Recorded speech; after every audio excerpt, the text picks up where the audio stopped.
আসসালামু আলাইকুম। কেমন আছেন আপনারা সবাই? আশা করি ভালো আছেন। চলে এলাম নতুন আরেকটা ভ্লগ নিয়ে। অনেক অপেক্ষা, অনেক প্রতীক্ষার প্রহর গুনতে অপেক্ষা প্রতীক্ষার পালা শেষ করে আমরা মিহির নানার বাড়িতে চলে এসেছি। আসলে ১ মাস যাবৎ একটা প্রস্তুতি নেয়া হচ্ছিল যে কবে যাবো, কিভাবে যাবো, কি নিবো, কি নিবো না। এরকম আসলে অনেক প্ল্যান করছিলাম। যাই হোক আমি অবশ্য যেকোনো জিনিসের প্ল্যান হয়তোবা একটু বেশি আগে থেকেই করি। অনেক আগে থেকে আমার এক্সাইটমেন্ট শুরু হয়ে যায়। তো আমরা আলহামদুলিল্লাহ মিহির নানার বাড়িতে পৌঁছে গেছি এবং পৌঁছানোর পরে আমাদের কাছে যেটা মনে হলো সেটা হচ্ছে যেহেতু রোজার দিন খাওয়া-দাওয়ার কোনো ঝামেলা নাই, অনেক ঝামেলাই নাই। আর খাওয়া-দাওয়ার ঝামেলা হচ্ছে একটা বড় ঝামেলা। সেটাই যখন নাই তাহলে আমরা প্রত্যেকটা সময় প্রত্যেকটা মুহূর্তকে সুন্দরভাবে কাজে লাগাতে পারি। যে ভাবা সে কাজ। তো আমি, মিহি পাপা আমরা বের হয়ে গেলাম। তো আমরা ভাবলাম যে বাসার কাছাকাছি যেহেতু পাহাড়পুর, তাহলে ১ম এ একটু পাহাড়পুরটাই ঘুরে আসি। আর এই ঈদের ছুটিতে আমার কাছে মনে হয়েছে যে আমরা প্রত্যেকটা সময়কে সুন্দর ফ্রেমে বন্দি করে রাখতে চাই। আর তার জন্য আসলে আমাদের প্রচুর ঘোরাঘুরি করা দরকার, প্রচুর জায়গা এক্সপ্লোর করা দরকার। আর এই এক্সপ্লোর এর মাধ্যমে আসলে সুন্দর স্মৃতিগুলোকে আমরা আমাদের মনে রেখে দিতে পারবো, যেটা আমাদেরকে আগামী অনেকদিন কাজ করার একটা উদ্দীপনা যোগাবে। যাই হোক আমরা পাহাড়পুরে চলে এসেছি। এখানে আসলে খোলামেলা জায়গা। ওইদিন খুব একটা গরম ছিল না। একটু রোদেলা আবহাওয়াই ছিল। তারপর সব মিলিয়ে খুবই ভালো লেগেছিল। পাহাড়পুরে আসলে একটা মানুষও ছিল না।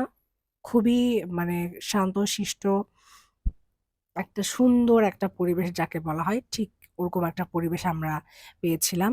নরমালি অন্য সময় গেলে আসলে অনেক মানুষ থাকে। এত মানুষের ভিড়ে আসলে হাঁটার জায়গা পাওয়া যায় না। হাঁটবো আমরা কিভাবে তারই জায়গা পাই না আর সৌন্দর্যকে কিভাবে অবলোকন করব সেটা তো অনেক দূরের কথা। যাই হোক আজকে যখন যেয়ে দেখলাম যে আসলে লোকজন নাই, ভাবলাম যে ভালোভাবে একটু ঘোরাফেরা করা যাবে। প্রকৃতিটাকে একটু ভালোভাবে এনজয় করতে পারব।